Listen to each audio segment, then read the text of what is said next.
જય શ્રી કૃષ્ણ મિત્રો, સ્વાગત છે તમારું અમારી ચેનલમાં। તો મિત્રો, પૂજા ઘરમાં આ વસ્તુઓને રાખવી અશુભ ગણાય છે અને ધનનો નાશ થાય છે અને માતા લક્ષ્મી આવા ઘરનો ત્યાગ કરી દે છે। સાથે જ આ વિડીયોમાં જાણીશું તે વિશેષ વસ્તુઓ વિશે જેનું પૂજા ઘરમાં હોવું ખૂબ જ જરૂરી છે। મિત્રો, જો તમે ઘરમાં સુખ, સમૃદ્ધિ અને ધનની ઈચ્છા રાખો છો તો આ ત્રણ વસ્તુ પૂજા ઘરમાં હોવી જ જોઈએ। સ્વયં ભગવાન શ્રી કૃષ્ણએ તેના વિશે જણાવ્યું છે। તો મિત્રો, તમને વિનંતી છે કે પૂરી જાણકારી માટે આ વિડીયોને અંત સુધી જરૂર સાંભળજો અને સાચી શ્રદ્ધાથી કોમેન્ટ બોક્સમાં જય માં લક્ષ્મી લખી દેજો, જેથી કરીને માં લક્ષ્મીની કૃપા આપના પરિવાર પર હંમેશા બની રહે।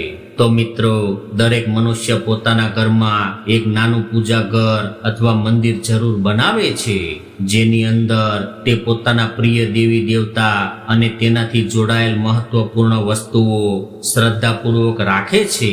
તે લોકો પોતાના મંદિરમાં દેવી દેવતાની છબી, પૂજા પાઠનો સામાન વગેરે વસ્તુઓને પણ રાખે છે।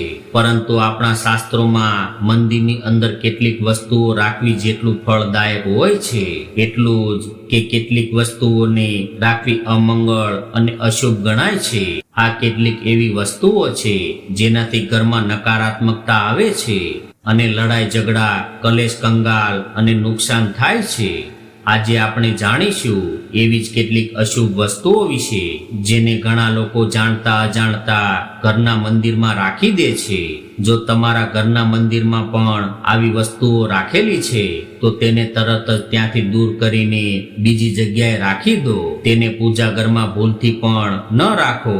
લોકો આવું એટલા માટે કરે છે કેમ કે તેમને લાગે છે કે આ વસ્તુઓ ધાર્મિક છે અને તેની પણ પૂજા કરવી જોઈએ। ભગવાન કૃષ્ણ કહે છે કે કળિયુગમાં મનુષ્ય કેટલીક અશુભ વસ્તુને ધાર્મિક માનીને તેની પૂજા કરશે, જેને ધાર્મિક શાસ્ત્રોમાં વર્જિત માનવામાં આવે છે।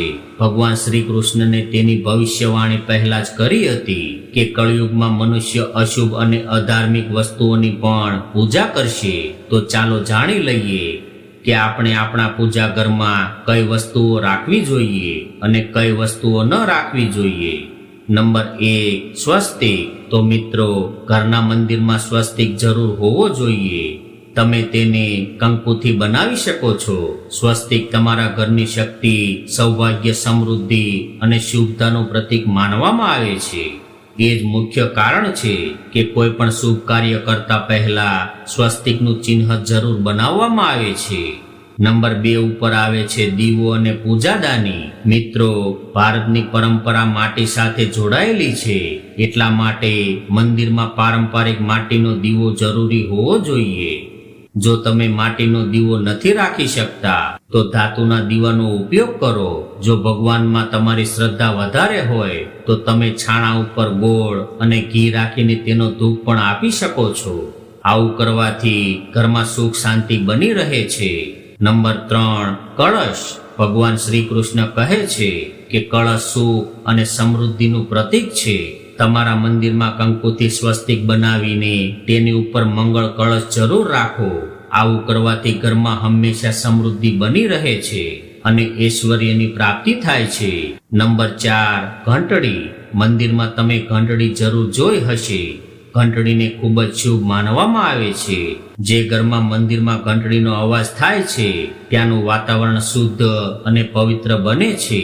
જે ઘરમાં પૂજા દરમિયાન ઘંટડી વગાડવામાં આવે છે તે ઘરની આસપાસની બધી જ નકારાત્મક શક્તિ દૂર થઈ જાય છે અને સાથે જ સુખ સમૃદ્ધિના દ્વાર ખુલવા લાગે છે। નંબર 5, શંખ। મિત્રો, ઘણા ઓછા લોકો જાણે છે કે શંખની ઉત્પત્તિ સમુદ્ર મંથન દરમિયાન 14 રત્નની સાથે થઈ હતી। એ જ કારણે માં લક્ષ્મીને તે ખૂબ જ પ્રિય છે। શંખની ધ્વનિથી સકારાત્મક ઉર્જાનો સંચાર થાય છે, એટલા માટે મંદિરમાં શંખ જરૂર હોવો જોઈએ। શંખની ઉપસ્થિતિ માતા લક્ષ્મી પ્રસન્ન થાય છે અને ઘરમાં ક્યારેય ધનની કમી મહેસૂસ થતી નથી। તો મિત્રો, આ છે તે વસ્તુઓ જેને ઘરના મંદિરમાં જરૂર રાખવી જોઈએ। તો ચાલો હવે જાણી લઈએ કે ઘરના મંદિરમાં કઈ વસ્તુઓ ક્યારેય પણ ન રાખવી જોઈએ। તો સૌથી પહેલી વસ્તુ છે ગણેશજીની વિષમ સંખ્યામાં મૂર્તિ.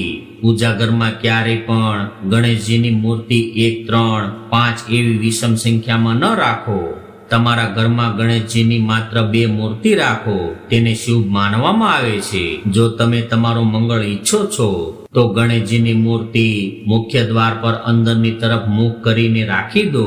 ઘણા લોકો એ ભૂલ કરે છે કે મુખ્ય દ્વાર પર ગણેશજીની મૂર્તિ બહારની તરફ મુખ રાખીને લગાવી દે છે, જેનાથી તેને ખૂબ જ નુકસાનનો સામનો કરવો પડે છે. તમે ઈચ્છો તો મુખ્ય દ્વારની બંને તરફ લગાવી દો કે મુખ્ય દ્વારની અંદરની તરફ લગાવી દો, પરંતુ બહારની તરફ ના લગાવવી જોઈએ. નંબર 2, તૂટેલા ચોખા. તમારા ઘરના મંદિરમાં ક્યારેય પણ તૂટેલા ચોખા ન રાખો. તેમજ જૂના ચડાવેલા ચોખા લાંબા સમય સુધી ન રાખો. તે નકારાત્મક ઉર્જા ફેલાવે છે. એ પણ ધ્યાન રાખો કે મંદિરમાં રાખવાના ચોખાનો ઉપયોગ હળદરમાં પલાળીને કરો. તેનાથી ખૂબ જ શુભ પરિણામ મળે છે. નંબર 3, પૂર્વજોના ફોટા. જો તમે તમારા ઘરના મંદિરમાં પૂર્વજોના ફોટા રાખ્યા છે તો તેને તરત જ ત્યાંથી દૂર કરી દો, કેમ કે વાસ્તુશાસ્ત્ર અનુસાર પૂજા ઘરમાં મૃત પરિવારનો ફોટો રાખવા અશુભ માનવામાં આવે છે. તેનાથી અશુભ પરિણામો પ્રાપ્ત થાય છે.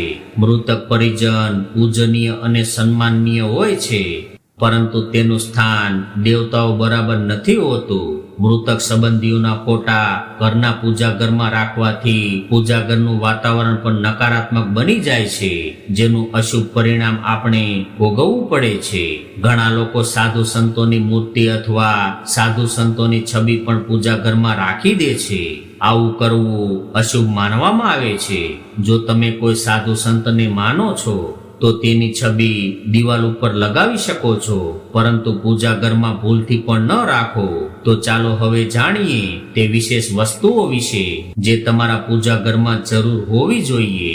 આ વસ્તુઓ પૂજા ઘરમાં હોવાથી ઘરમાં ધનની વર્ષા થાય છે. માતા લક્ષ્મી આવા ઘરમાં સ્થાયી રૂપે વાસ કરે છે. નંબર 1, ગંગાજળ. આપણા શાસ્ત્રોમાં ગંગાજળને ખૂબ જ પવિત્ર માનવામાં આવે છે. એટલા માટે પૂજા ઘરમાં ગંગાજળ હોવું ખૂબ જ જરૂરી છે. ગંગા નદી બધા પાપોનો નાશ કરવા વાળી તેમજ બધી જ વ્યાધિને નાશ કરવા વાળી છે. એટલા માટે જો તમારા પૂજા ઘરમાં એક નાના પાત્રમાં તમે ગંગાજળ ભરીને રાખો છો તો તેનાથી તમારા પૂજા ઘરની શુદ્ધતા બની રહેશે અને તમને તમારી પૂજાનું સંપૂર્ણ ફળ પ્રાપ્ત થશે. નંબર 2, કળશ. શાસ્ત્રોમાં કળશને પૂર્ણતાનું પ્રતીક માનવામાં આવે છે. તે સત્યનારાયણ પૂજા હોય, દિવાળી હોય, નવરાત્રીનો તહેવાર હોય કે કોઈ પણ પ્રકારનો ઉત્સવ હોય કે માંગલિક કાર્ય હોય, કળશની સ્થાપના કર્યા વગર બધું જ અધૂર માનવામાં આવે છે. કળશની સ્થાપના કર્યા વગર બધું જ અધૂરું માનવામાં આવે છે. પૂજામાં કળશનો ઉપયોગ દેવતાઓનું આહ્વાન કરવા માટે કરવામાં આવે છે. ઈશ્વરની સામે ત્રાંબાના કળશમાં પાણી ભરીને રાખવું એટલું શુભ હોય છે કે આપણે આપણી રોજની પૂજા કરતા સમયે ભગવાનની સામે ત્રાંબાના કળશમાં પાણી ભરીને રાખીએ તો તેનો ચમત્કારિક પ્રભાવ આપણને જરૂર જોવા મળશે. તેના માટે મુખ્ય રૂપે ત્રાંબાનો કળશનો ઉપયોગ કરો. પૂજામાં જો કોઈ સામગ્રીની કમી રહી જાય તો પરેશાન ન થવું. પૂજા અધવચ્ચે ન છોડો. એવામાં ભગવાનને ચોખા અને ફૂલ ચડાવો. મનમાં જ તે વસ્તુનું ધ્યાન કરવું. પ્લાસ્ટિકની બોટલમાં કે કોઈ પણ અપવિત્ર ધાતુના વાસણમાં ગંગાજળ ક્યારેય પણ ન રાખવું જોઈએ. અપવિત્ર ધાતુ એટલે કે એલ્યુમિનિયમ અને લોખંડથી બનાવેલા વાસણમાં તેને ન રાખવું જોઈએ. ગંગાજળ ત્રાંબાના વાસણમાં રાખવું શુભ ગણાય છે.